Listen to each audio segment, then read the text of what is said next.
Chers amis, dans le cadre de notre série, le live de la paracha, ce Shabbat, paracha Tetzavé, relatif aux habits du Kohen Gadol. Portait 8 habits, dont une sorte de manteau, tout bleu, au bout duquel il y avait 72 pompons et clochettes. Un pompon, une clochette, un pompon, une clochette. Il est écrit dans la Torah qu'on mettra la clochette dans le pompon. Alors Ramban Nachmani explique comme ça que dans le pompon il y avait une clochette. Mais Rashi dit non, c'est un pompon, une clochette. Quand on dit dans, ça veut dire entre. Entre deux pompons, une clochette. Demande à Alcher, je ne comprends pas ce que ça veut dire. Si un pompon, une clochette, un pompon, une clochette, tu peux dire qu'il y a deux clochettes et un pompon au milieu, comme tu peux dire qu'il y a deux pompons et une clochette au milieu. Alors il est pourquoi la Torah dit que tu mettras la clochette entre les deux pompons. Quand on regarde trois, effectivement, on peut regarder deux pompons avec une clochette ou deux clochettes et un pompon. La Torah dit non, tu regarderas deux pompons et une clochette. Pour dire, le pompon, c'est un silence. La clochette, c'est la parole. Ça fait du bruit, ça fait un son. Le pompon, c'est silencieux. Il faut rester 2 fois plus silencieux que ce qu'on parle. Comme dit les sages d'Israël, une parole vaut une pièce. Un silence vaut 2 pièces. Comme c'est écrit dans Avot, toute ma vie, j'ai grandi parmi les sages d'Israël, je n'ai rien vu de mieux que rester silencieux.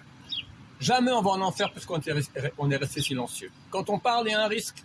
On peut blesser, on peut mentir, on peut parler à Shonara, Chassé Shalom, d'accord. La parole, c'est le saint des saints. Le gars de Vilna a écrit une lettre, il est parti en Israël, il n'est pas arrivé en Israël, il a écrit une lettre à sa famille, il leur a écrit là-bas. La parole, c'est le saint des saints de la personne. Et la Torah nous dit, sois plus un silencieux qu'un parleur. Comme on dit les sages d'Israël, quelle est la profession de l'homme sur terre? Rester silencieux, retenir sa bouche. Jamais on n'ira en enfer pour cela. Quand on parle, déjà attention, tu utilises maintenant un pouvoir extraordinaire qui a une puissance énorme. Et la paracha continue et dit, quand Aaron rentrera dans le Saint des Saints, on entendra sa voix, pas sa voix, le son des clochettes quand il rentrera dans le Saint des Saints. Parce qu'il marchait, donc les clochettes faisaient du bruit. Alors les commentateurs disent, ça veut dire quoi?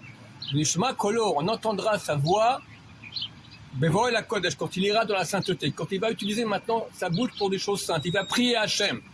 Vishuma Kolo, on entendra sa voix. Dieu, il voit que ta bouche, elle est propre, que ta bouche, elle est pure, tu pries, il t'écoute. Il t'écoute. Par contre, ce n'est pas le cas. Alors tu pries et tu vois, rien du tout. Nettoie ta bouche, mon cher ami. Ensuite, le Chafetz Chaim rajoute, la fin du verset dit, en sortant du Saint des Saints, s'il n'était pas Kadosh, le Kohen là-bas, il mourrait. S'il allait sans cet habit qui faisait du bruit, il mourrait. C'est marqué qu'il sortira vivant. Le Chafetz Chaim explique qu'il sortira de ce monde. Quelqu'un qui fait attention à sa bouche toute sa vie, quand il sort de ce monde, il sort vivant. C'est marqué que les Réchaïm, dans leur vie, ils sont déjà appelés morts, et dans leur mort, ils sont appelés vivants. Donc, Bézat Hachem, qui fait attention à sa bouche, il sera appelé tzaddik, et dans sa mort, il sera vivant.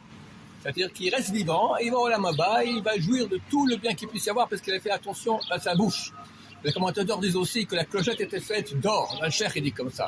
Parce que l'or, c'est le matériau qui fait le moins de bruit. Quand on prend 2 morceaux d'or, on les tape ensemble, ça ne fait pas tellement de bruit. Même quand tu parles, pas fort, silencieux, lentement, faire attention. Et d'autres disent, attention, la parole, c'est comme de l'or. Ça vaut de l'or. Si chaque fois que tu dis un mot, tu penses que maintenant tu es en train de dépenser une pièce d'or, tu vas commencer à économiser cela.